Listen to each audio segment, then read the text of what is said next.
Once upon a midnight dreary, while I pondered, weak and weary, over many a quaint and curious volume of forgotten lore, while I nodded, nearly napping, suddenly there came a tapping, as of someone gently rapping at my chamber door.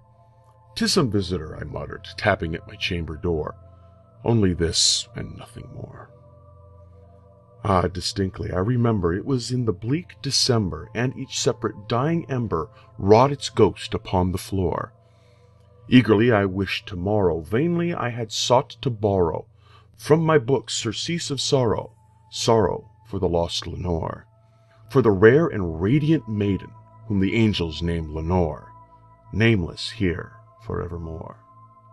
And the silken, sad, uncertain rustling of each purple curtain thrilled me, filled me with fantastic terrors never felt before.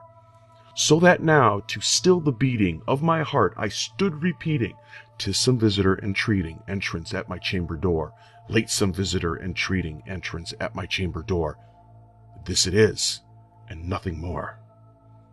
Presently my soul grew stronger, hesitating then no longer. "Sir," said I, "or madam, truly your forgiveness I implore. But the fact is, I was napping, and so gently you came rapping, and so faintly you came tapping at my chamber door, that I scarce was sure I heard you. Here I opened wide the door. Darkness there, and nothing more." Deep into that darkness peering, long I stood there, wondering, fearing, doubting, dreaming dreams no mortal ever dared to dream before. But the silence was unbroken, and the stillness gave no token, and the only word there spoken was the whispered word, "Lenore?" This I whispered, and an echo murmured back the word, "Lenore."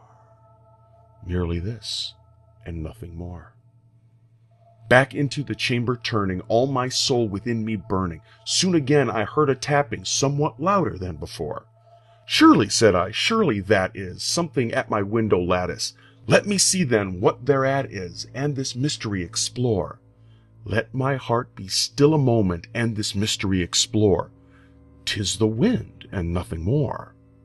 Open here I flung the shutter, when with many a flirt and flutter in stepped a stately raven of the saintly days of yore.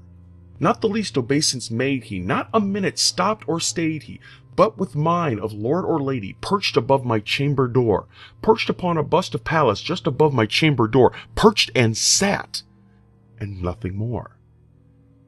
Then this ebony bird beguiling my sad fancy into smiling, by the grave and stern decorum of the countenance it wore.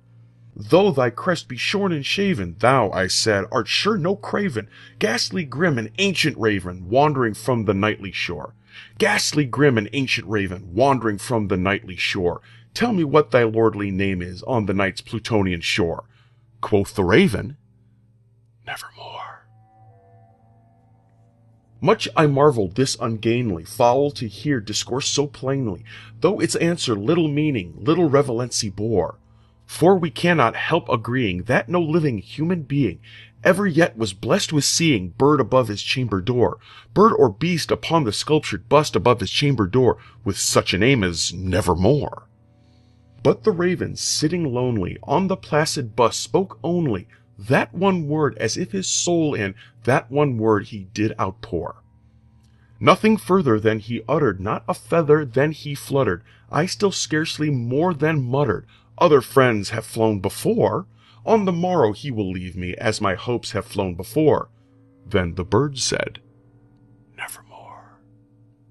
Startled at the stillness broken by reply so aptly spoken, "Doubtless," said I, "what it utters is its only stock and store, caught from some unhappy master, whom unmerciful disaster followed fast and followed faster, till his songs one burden bore, till the dirges of his hope that melancholy burden bore, of nevermore."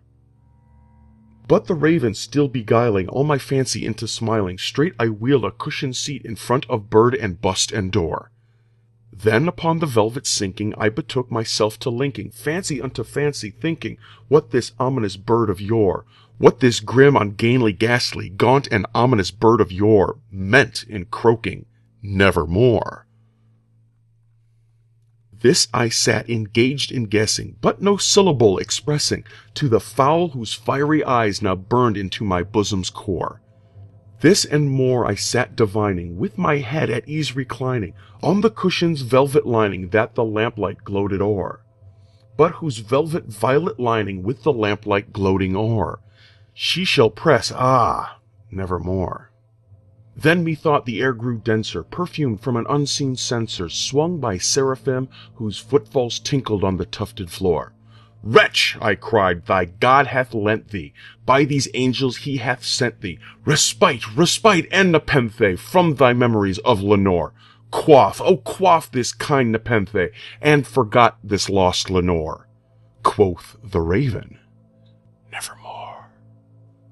Prophet, said I, thing of evil, prophet still if bird or devil, whether tempter sent or whether tempest tossed thee here ashore, desolate yet all undaunted, on this desert land enchanted, on this home by horror haunted, tell me truly, I implore, is there balm in Gilead? Tell me, I implore. Quoth the raven, nevermore. Prophet, said I, thing of evil, prophet still if bird or devil, by that heaven that bends above us, by that God we both adore, tell this soul with sorrow laden, if within the distant Aidenn it shall clasp a sainted maiden from the angels name Lenore, clasp a rare and radiant maiden whom the angels name Lenore. Quoth the raven, nevermore. Be that word our sign in parting, bird or fiend, I shrieked, upstarting, get thee back into the tempest and the night's Plutonian shore. Leave no black plume as a token of that lie thy soul hath spoken. Leave my loneliness unbroken, quit the bust above my door. Take thy beak from out my heart, and take thy form from off my door. Quoth the raven, nevermore. And the raven, never flitting, still is sitting on the pallid bust of Pallas just above my chamber door, and his eyes have all the seeming of a demon's that is dreaming, and the lamplight o'er him streaming shows his shadow on the floor, and my soul from out that shadow that lies floating on the floor shall be lifted nevermore.